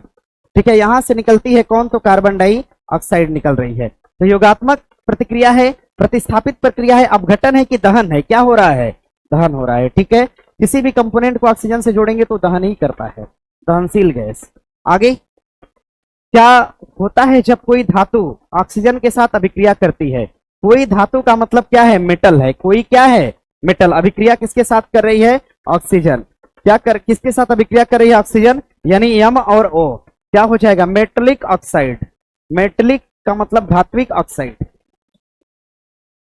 आगे प्रश्न दिया है, डैश डैश उत्प्रेरक के रूप में प्लेटिनम का पहला अवलोकन करने वाले डोब्रेनियर कौन थे। डोब्रेनियर से एक सवाल है, पीरियोडिक टेबल आप लोग पढ़ते होंगे, तो आवर्त सारणी पर इन्होंने कुछ काम किया था और नियम कैसा दिया था, त्रिक नियम। ध्यान दीजिएगा, त्रिक नियम देने वाले कौन थे, डोब्रेनियर, और इन्होंने अपने त्रिक नियम में कुल कितने एलिमेंट के बारे में बताया था, 21। कितना एलिमेंट, 21। कितने आवर्त के बारे में इन्होंने बताया था, आवर्त कितना बताया, 7, और कितने ग्रुप के बारे में बताया था, 3। कितना ग्रुप बताया, 3, 7 3 या कितना, 21 एलिमेंट पे इन्होंने प्रयोग किया था। बाकी ध्यान दीजिएगा, मेंडलीव की बात करते हैं, आधुनिक आवर्त सारणी दिया था कि पुरानी, क्या, यस सर, पुरानी। कौन सी दिया था, पुरानी। और हम मोजले की बात करते हैं, आवर्त सारणी कौन सा, न्यूलैंड ने नियम दिया था कौन सा, अष्टक। और अष्टक नियम किस पे आधारित था, संगीत की धुन के, धुन पे सारे गामा पाधा नी, सा कहें बोले, संगीत के 7 सुर सारे गामा पाधा नी, केवल नी, सा मत बोलो। आगे दिया है, वनस्पति तेल के हाइड्रोजनीकरण, अगर कोई भी वनस्पति तेल हो वनस्पति तेल अगर इसका हाइड्रोजनीकरण होता है, हाइड्रोजनीकरण, तो यहां से बनेगा घी। क्या बनेगा? घी बनेगा। यहां से बनेगा घी, और इसमें सहायक कौन होता है? तो निकल होता है। आगे बाकी देख लीजिएगा, हीलियम, सीसा वीसा सब। हीलियम की बात करते हैं तो हीलियम अपने आप में क्या है? तो नोबल है। आगे, जिस प्रक्रिया में बिजली 10% NaCl के साथ पारी की जाती है उसे हम क्या कहते हैं? भाई 10% NaCl, बिजली का मतलब बिजली प्रवाहित की जाती है, यानी पानी के थ्रू वहां पर बिजली भेजी जाती है, उसको हम क्लोरो क्षार प्रतिक्रिया के नाम से जानते, सीधे याद कर लीजिएगा इसको। बाकी आगे प्रश्न दिया, दोहरी अपघटन प्रक्रिया के दौरान अभिकारकों के बीच क्या आदान प्रदान होता है? हमने कहा कि जब डबल प्रक्रिया होगी तो हमेशा आयन आदान प्रदान होगा, H+ आयन और OH नेगेटिव आयन। ऐसा ही है ना? आयन का क्या होता है आदान प्रदान? जैसा कि मैंने बताया था, A+ और B- करके, C+ और D- करके बताया था। यहां से हमेशा आयन क्या होते हैं? आदान प्रदान होते हैं। प्रश्न दिया है कि दी गई रासायनिक अभिक्रिया को पूरा करिए। CH3 दिया है, CH2 दिया है, OH+ 3O2। ये अपने आप में क्या है? क्या है? इथाइल है कि मिथाइल है? एल्कोहल है? क्या है? एल्कोहल है नहीं? कैसा एल्कोहल है? इथाइल है।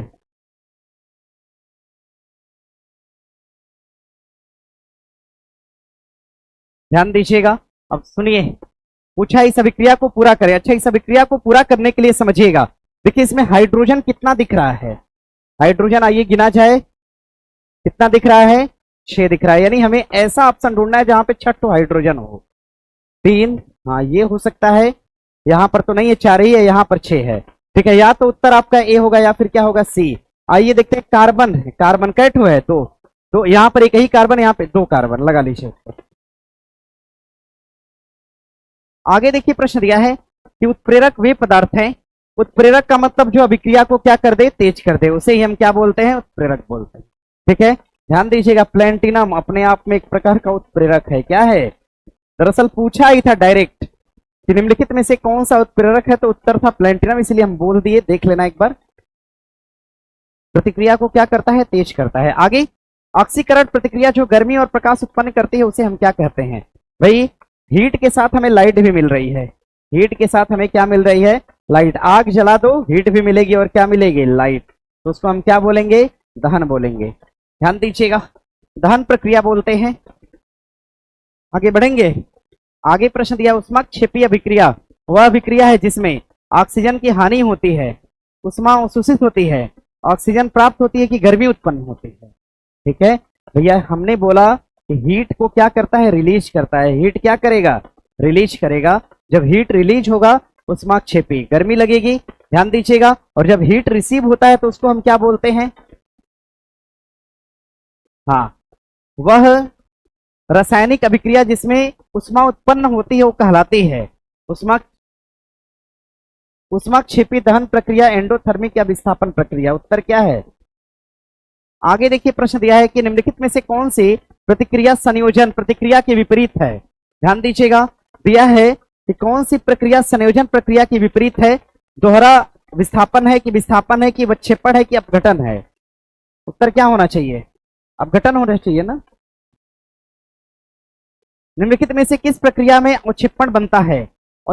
अवक्षेप कहां बनता है? अपघटन में बनेगा, दोहरा विस्थापन में, संयोग में बनेगा कि विस्थापन में बनेगा?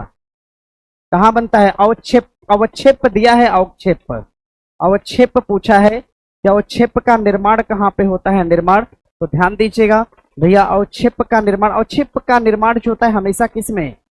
दोहरा विस्थापन में होगा ना, दोहरा विस्थापन। उत्तर लगा लीजिएगा भी। आगे देखिए, प्रश्न दिया है, अवक्षेपण अभिक्रिया डैश डैश उत्पन्न करती है। क्या उत्पन्न करेगी? इमल्सन, अघुलनशील लवण, क्षार या एसिड। क्या उत्पन्न करती है? ठीक है, लवण के बाई कंपोनेंट को उत्पन्न करती है जो कि घुलता ही नहीं है। प्रतिक्रिया MgO प्लस CO अभिक्रिया करके बना रहा है Mg प्लस CO2। ध्यान दीजिएगा, पूछा है कि कौन सा पदार्थ ऑक्सीकृत हो रहा है। भाई ऑक्सीजन हटकर किसके पास जा रहा है? ऑक्सीजन हटकर कहां जा रहा है? किसके पास जा रहा है? CO के पास। और किससे हट रहा है?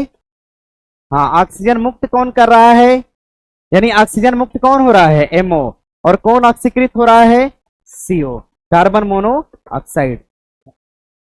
और ऑक्सीजन कहां से हटाया जा रहा है? हट रहा है, हटाया जा रहा है कहां से?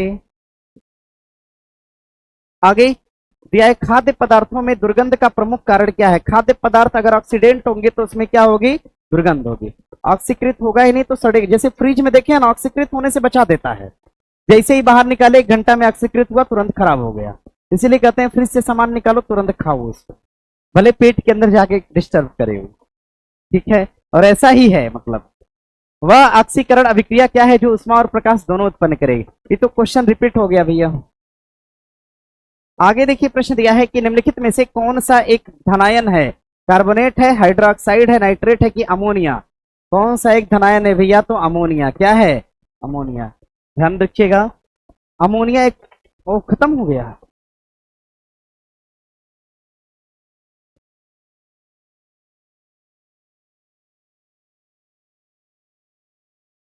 होमवर्क में करंट में क्या है, क्या चीज, 64 64 64 65 66 और 67, इतना पढ़ के आना है। और ध्यान दीजिए कल क्या है, मॉडर्न है ना, मॉडर्न हिस्ट्री है कल। और मॉडर्न हिस्ट्री में कहां तक पहुंचे हैं, ब्रिटिशों की आर्थिक, हाँ 1857 की क्रांति है, लिखिएगा 1857 की क्रांति। और ध्यान दीजिएगा, आप कहिएगा मत कि पेपर टफ, नॉर्मल क्वेश्चन मत ढूंढिएगा कि कुंवर सिंह ने नेतृत्व कहां से किया था। हाँ, क्वेश्चन जो भी होगा अपने आप में लेवल का होगा, ध्यान दीजिएगा। ठीक है, थोड़ा अच्छा पढ़ने का प्रयास कीजिएगा। 1857 की क्रांति